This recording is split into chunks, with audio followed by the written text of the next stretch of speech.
สบายดีท่านผู้ชมข้าพเจ้าสมปองสุธาปัญญามื้อนี้เนาะสิพาท่านผู้ชมมารู้จักกับเกมที่มีชื่อว่าไผมี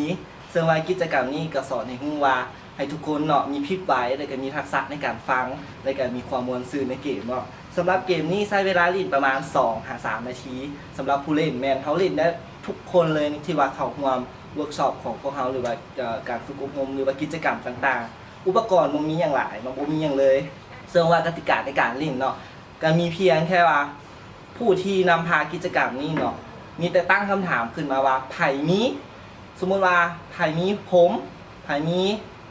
มือไผมีหูเนาะถ้าไผมีอย่างก็ให้ตบมือตามนั้นแต่ถ้าไผบ่มีก็บ่ให้ตบไผมีแก้ว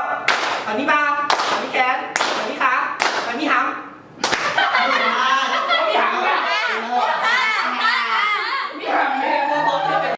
ไผ่มีไผ่มีแหวนลูกมีแหวนมา มีหรือไม่ใส่ หมดแล้วสำหรับเคล็ดลับในการเล่นกิจกรรมตัวนี้เนาะก็คือเราอาจสิเว้าในสิ่งที่เขาเจ้าบ่มีอะไรก็มีสลับกันไปเพื่อให้เขาเจ้าสร้างความม่วนซื่นในตัวเองเนาะแล้วก็ลิ้นไปหลายๆรอบและถ้าว่าอยากให้คนผู้ที่เข้าร่วมนำฝึกอบรมกับเราเนาะมีความกระตือรือร้นมีความเบิกบานม่วนซื่นโดยที่บ่อยากใช้เกมที่เป็นเวลา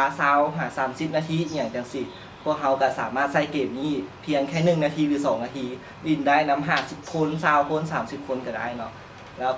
ให้ทุกคนเอาไปใช้ได้เลยขอบใจ